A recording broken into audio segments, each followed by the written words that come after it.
I believe in him. And there's a lot of people that don't, and he gives you the right to do that. But I just want you to know that faith does have purpose and value, and it can be used intellectually. And people say, yes, what's the difference? You know, the Bible's just another book. No, first off, that's wrong. The Bible's not a book. The Bible's 66 books. 40 different people wrote it. Over 1,500 years. There's never been a book like that in history. Ever. Does that make it the Word of God? No. It just means it's worth considering. Because there's never been a book like this. Gives you some reason to consider it over the others. Well, how about history? For hundreds of years, archaeology has used the Old Testament and New to find buildings, to find people, to find civilizations, to find kings that didn't exist or they didn't think they did. And suddenly the Bible said they're there, and they dug it up and there it was. Does that make it the Word of God? No. It means it's historically accurate. Real people really existed and really wrote down what they saw. It's worth considering. And then they said, we're going to have God show up, and lots of people said that. Lots of religions say it. Don't worry, we'll prove it as a rational God would do. I will do prophecies. I will show that I'm not trapped in linear time, that I can see beyond where you are. I will give prophecies to tell you what the guy, when I show up, when God appears on earth to reveal himself, I'll show you what he's going to look like. Over 300 prophecies. And then a man showed up one day named Jesus. And he said, I'm that guy.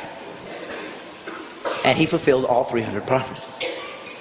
That's impossible. People could say, well, yes, they just wrote it afterwards and filled it all in. But we know that the first Greek translation of the Old Testament was done 250 years before Jesus was born. So how could they possibly know that he'd be born in Bethlehem? How could they possibly know he was going to be crucified when crucifixions didn't even exist as a capital punishment yet? How could they know that he'd be betrayed for 30 pieces of silver 250 years before there was a Jesus? Does it make it the Word of God? No, but it's starting to get close. And then Jesus said he would fulfill these things and did miraculous things to prove I'm not just a guy talking like everybody else. Look what I've done. And some people believed and some didn't. That's how humans are. And then he said this, I'm going to prove it to you. I'm going to die. And I'm going to come back to life. Nobody's ever done that. And he died. And all those who were with him 3 years ran in fear, as would all of us. And they ran away and they said, I guess we were wrong. And then something happened. Something happened that made all of these guys come back and be willing to be martyred for this belief system, except for one. Of course, John was sent off, but everybody died a martyr's death. What was it for? Because they thought they were going to get rich? There was no riches here. There was no riches. The Roman government hated them. They wanted them destroyed. They'd use them as people that could be eaten alive by animals for sport and entertainment.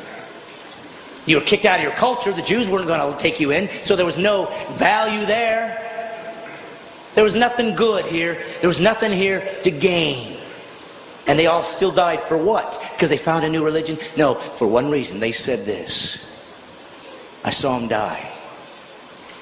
And I saw him come back. And that's it. You don't have to believe it. And why did he die? So you could have a perfect life? No, so you didn't have to go to hell. Well, I don't believe in a God who would send people to hell. He didn't give hell for you. That's what's great about Christianity. It gives you all the answers. Hell was created for the devil and his angels. But it was part of the rules he put into nature, into the nature that we live in. That anybody that would rebel against him, this is where they're going. So once we did that, he could have bailed out. Sorry, you're going to hell. He did. And he said, don't worry, kids, I'm coming down. So if you go to hell, you chose it. And you will not sit there and argue with him. You'll know what you've done. And if you're an atheist, let me tell you something. That's your dilemma. If we all die and there is no God, it's just eternal unconsciousness, you'll never know. But if you're wrong, you'll know forever. And it's not a gamble anybody should take. Well, what are you saying? I should just believe in Jesus so I don't go to hell? Pretty much. God bless you, everybody. Thank you.